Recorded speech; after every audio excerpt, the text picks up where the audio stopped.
Professor ইউনূসের সরকারের একটা বড় সমস্যা হচ্ছে যে তার কিছু ব্লাইন্ড স্পট আছে, মানে যে জায়গাটা অন্ধকার আর কি। সেটা হইতেছে এনজিও বায়াস। প্রফেসর ইউনূস নিজেও এনজিওর লোক, তাই এনজিওর লেন্স দিয়া উনি রাষ্ট্রকে দেখেন। এইটা উনার একটা লিমিটেশন।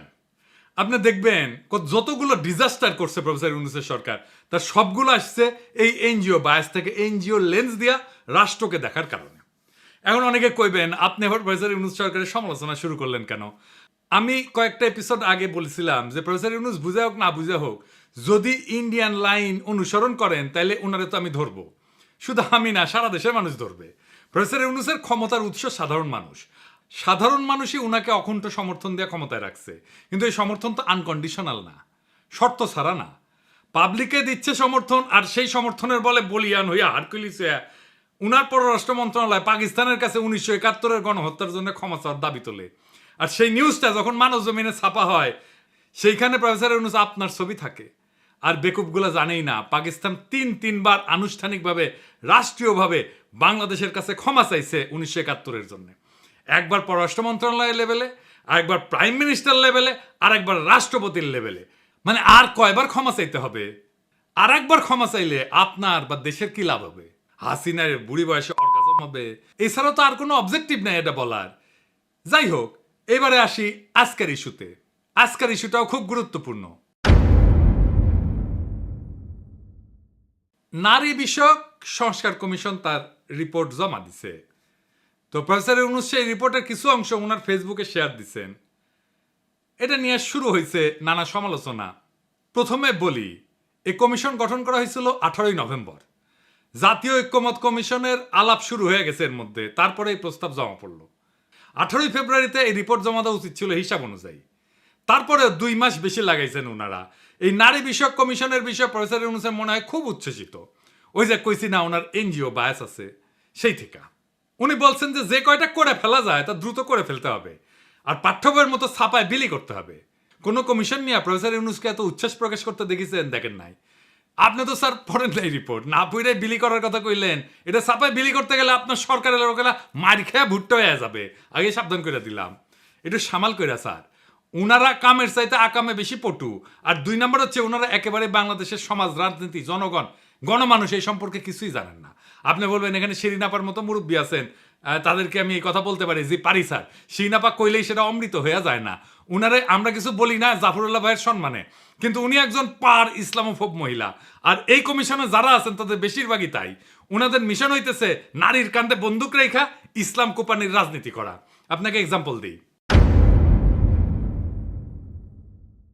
নারী কমিশন বলছে ধর্মীয় আইন মেনে চলা বাধ্যতামূলক জন্য নারীদের প্রতি বৈষম্য হচ্ছে। আপনি নিজেই শেয়ার দিয়ে কইছেন ধর্মীয় আইন অনুসরণ করা যে কোনো ধর্মের অনুসারীদের জন্য বাধ্যতামূলক। ধর্মের অনুসারীরা তো আনন্দ চিত্তে সেটা অনুসরণ করেন এবং মেনে চলেন। কেউ যদি দাবি করে ধর্মীয় অনুশাসন মেনে চলার জন্য বৈষম্য হচ্ছে, এটা খুবই বাজে অনুসিদ্ধান্ত।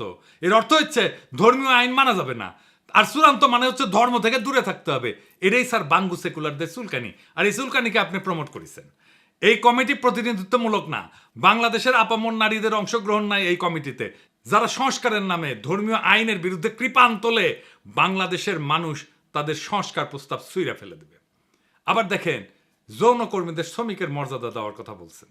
ওনাদের মাথায় যে কোন দেশ থাকে আদর্শ হিসাবে জানি না, হয়তো পশ্চিম থাকে।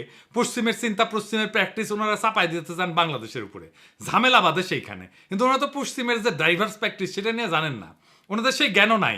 আমার অনুমান ওনারা কিছুই জানেন না। ধরা যাক ফ্রান্সে কি নিয়ম জানেন? সুইডেন, নরওয়ে, ফ্রান্স এই সমস্ত দেশে যৌনকর্মী না, বরং ক্রেতাদের যারা যৌন সেবা গ্রহণ করে তাদের শাস্তির আওতায় আনা হয়। এদেরকে বলা হয় নর্ডিক মডেল।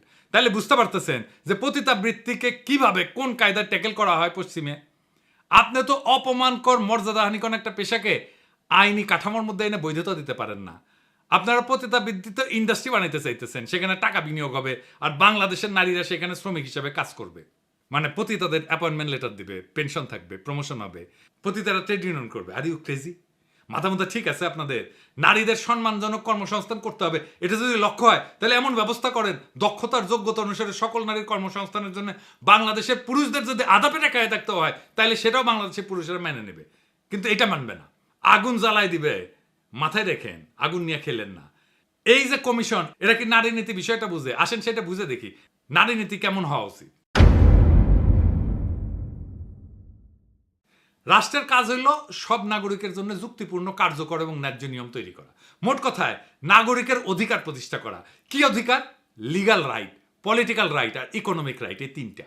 এটাই রাষ্ট্রের নির্দিষ্ট কাজের এলাকা, এটাই রাষ্ট্রের কাজ। তাহলে আসেন এই লিগ্যাল, পলিটিক্যাল আর ইকোনমিক রাইটের প্রশ্নের গভীরে যাই। রাষ্ট্রের দায়িত্ব খুবই স্পষ্ট। এই দায়িত্বগুলাই সব নাগরিকের প্রতি রাষ্ট্রের দায়িত্বের সাথে যুক্ত। সব নাগরিকের অধিকার নিশ্চিত করা, এটা পলিটিক্যাল রাইট। আইন তৈরি এবং প্রয়োগ করা সব নাগরিকের জন্য, এটা লিগ্যাল রাইট। আর সুযোগ এবং সম্পদের সমভাবে বিতরণ করা, এইটা ইকোনমিক রাইট। রাষ্ট্রকে নাগরিকের ইন্ডিভিজুয়াল রাইট প্রতিষ্ঠা করতে হয়। এই নারীবাদীরা ইসলাম কোপানির খায়েশ নিয়ে যেটা করতে যায় সেটা হইতেছে নারীর সম্পত্তির অধিকার নিয়ে কথা বলে। তারা বলে ধর্মের জন্য নারীরা বৈষম্যের শিকার হচ্ছে, সেজন্যই বলছে ধর্মীয় অনুশাসন মানায় বৈষম্যের শিকার হয় নারীরা।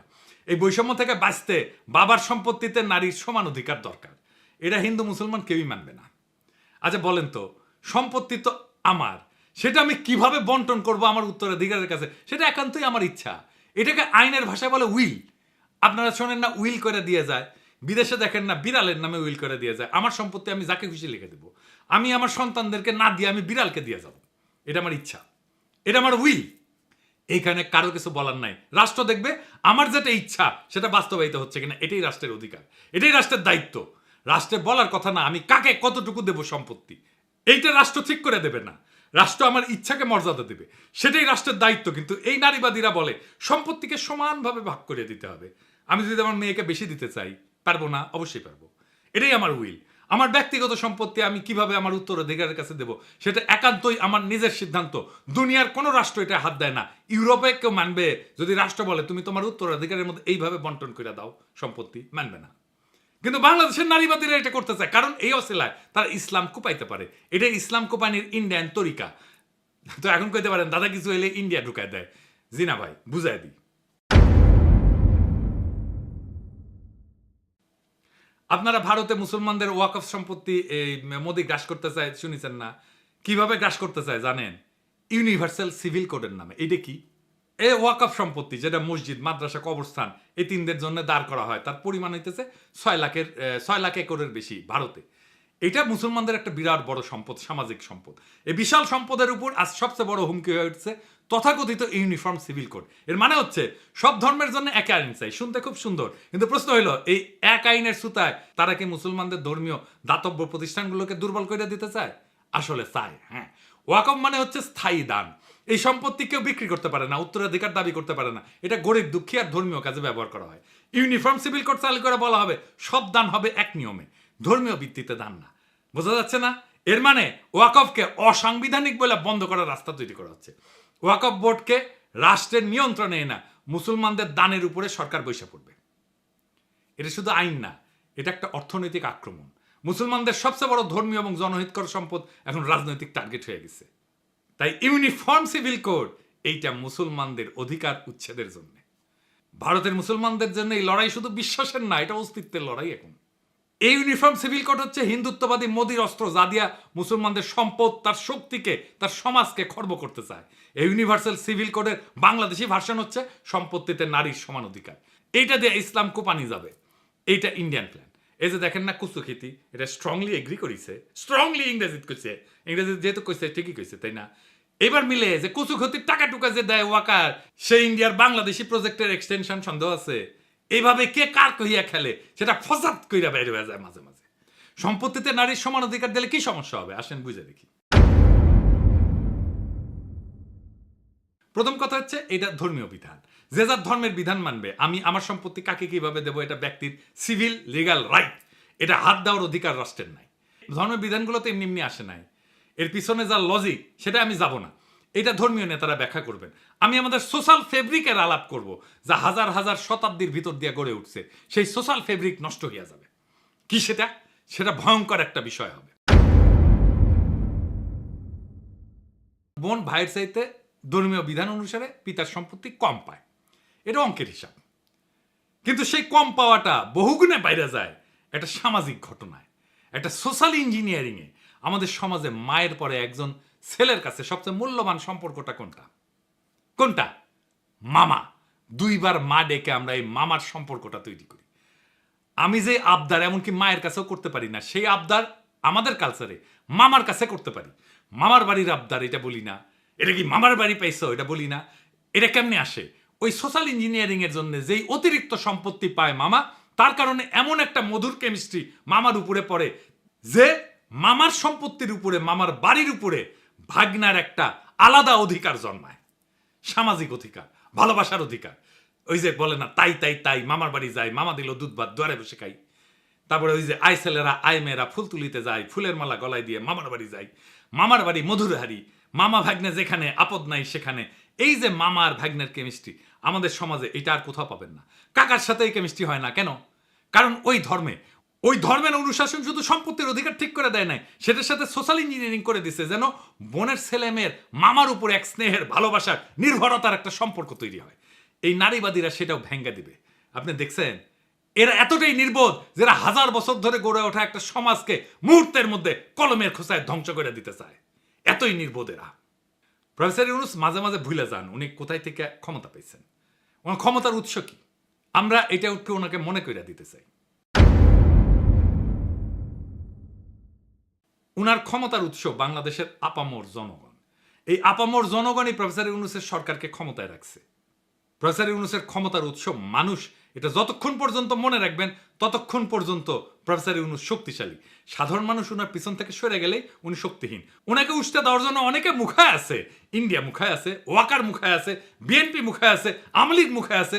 এরা কেউ সফল হইতে পারতেছে না, কারণ সাধারণ মানুষ পাহাড়ের মতো দৃঢ় ঐক্য নিয়ে প্রফেসর ইউনূসের পিছনে দাঁড়াইছে। প্রফেসর ইউনূস তার এই ক্ষমতার উৎসকে যদি অস্বীকার করেন, সেই মুহূর্তে ওনার পতন, ওনার সমস্ত শত্রু ওনাকে ধ্বংস করে ফেলবে। তাই প্রফেসর ইউনূসের প্রতি এটা সতর্ক বার্তা। বাংলাদেশের সাধারণ মানুষের ধর্মীয় বিশ্বাস, সামাজিক মূল্যবোধ এর বিরুদ্ধে কখনো দাঁড়াবেন না। আপনি মনে রাখবেন বাংলাদেশের খুব সাধারণ মুসলিম সমাজ আপনার পেছনে দাঁড়াইছে। তার সমস্ত সমর্থন, আত্মার সমস্ত শক্তি নিয়ে আপনি শক্তির ভালোবাসাকে উপেক্ষা করবেন না। এর পরিণতি হবে ভয়ানক। এই নারী নীতিতে কি আছে আমরা পুরোটা পড়ে দেখিনি, কিন্তু যেই স্যাম্পল বা ট্রেলার দেখলাম তাতে বাংলাদেশের সাধারণ মানুষ শঙ্কিত। আমি আশা করব সাধারণ মানুষের সংখ্যাকে গুরুত্বের সাথে বিবেচনা করবেন। এই নারী নীতি ব্যাপক পর্যালোচনা ছাড়া কোনো সংস্কারের পথে অগ্রসর হওয়া উচিত হবে না।